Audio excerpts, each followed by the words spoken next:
ਮਾਮਾ ਨਾਲ ਪਾਪਾ ਦੀ ਲੜਾਈ ਹੁੰਦੀ ਸੀ। ਹਾਂਜੀ ਕਿੰਨੇ ਕੁ ਲੜਾਈ? ਹਾਂਜੀ ਮਾਮਾ बड़ी ਇਹਨੂੰ ਗਾਲੀਆਂ ਕੱਢਦੀ ਸੀ। ਮਾਮਾ ਕਦੀ ਆਪਣੇ ਆਪ ਨੂੰ ਝੰਡਾ ਮਾਰਨ ਲੱਗ ਪੈਂਦੇ, ਕਦੀ ਪਾਪਾ ਨੇ ਕਹਿੰਦੇ ਮੈਂ ਤੈਨੂੰ ਇੱਥੋਂ ਹੀ ਮਾਰ ਦੇਣਾ।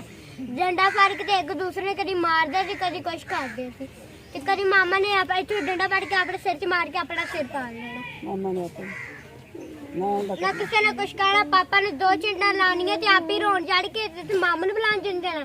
ਪਾਪਾ ਨੇ ਪਿੱਛੋਂ ਫੜਨਾ ਤੇ ਮਾਮੂ ਨੂੰ ਬੁਲਾ ਕੇ ਤੇ ਮਾਮੂ ਨੂੰ ਤੇ ਨਾਲ ਦੀ ਸੋਟੀ ਫੜਨੀ, ਮਾਮੂ ਨੇ ਉਹਨੂੰ ਮਾਰਨਾ। ਪਾਪਾ ਨੂੰ ਮਾਰਦਾ ਸੀ ਮਾਮਾ। ਹਾਂ ਮਾਮੂ ਨੂੰ ਮਾਰਦਾ। ਸਮਝਾ ਕੇ ਜਾਂਦੇ ਸੀ, ਮਾਰਦੇ ਸੀ, ਵੈਸੇ ਡਰਾਵਾ ਦਿੰਦੇ ਸੀ। ਪਾਪਾ ਪਿਆਰ ਕਰਦਾ ਸੀ। ਹਾਂਜੀ ਕੀ ਲਿਆ ਕੇ ਦਿੰਦਾ ਸੀ? ਪਾਪਾ ਕਦੀ ਬਰਗਰ ਲੈ ਕੇ ਦਿੰਦਾ, ਕਦੀ ਫਲ ਫਰੂਟ ਲਿਆ ਕੇ ਦਿੰਦਾ, ਕਦੀ ਪੈਸੇ ਦਿੰਦਾ ਜੀ। ਬੜਾ ਪਿਆਰ ਕਰਦਾ ਸੀ।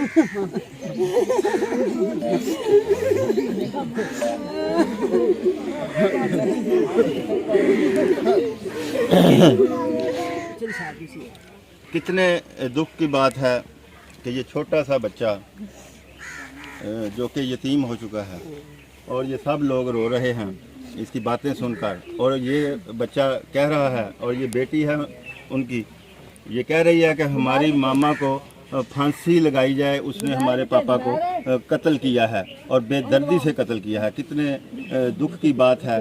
और ये इतने लोग यहाँ जमा हैं, इन सब का यही कहना है कि मुल्ज़मान को जल्द अज जल्द फांसी पे लटकाया जाए।